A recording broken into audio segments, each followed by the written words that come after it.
bitte, keine Aufregung. Sie wissen doch, Herr Meier ist Musiker. Er ist ein bisschen chaotisch. Der ist weg, für immer. Aber die Flöte ist noch da. Ach so. Er sucht sie doch sicher. Bestimmt. So eine Flöte ist sehr teuer. Er kommt bestimmt noch mal. Sowieso.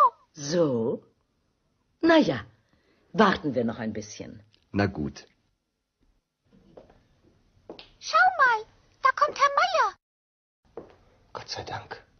Vielleicht möchte er jetzt bezahlen. Psst, Ex, psst. Guten Abend, Herr Meier. Wie geht's? Schlecht. Ich bin sehr müde. Ich möchte schlafen. Schlafen. Ich möchte noch eine Nacht bleiben. Geht das? Moment bitte. Ja. Gott sei Dank. Ach, noch etwas, meine Flöte. Haben Sie meine Flöte? Ja, Frau Berger hat Ihre Flöte. Gott sei Dank. Dann schlafen Sie gut. Oh, danke.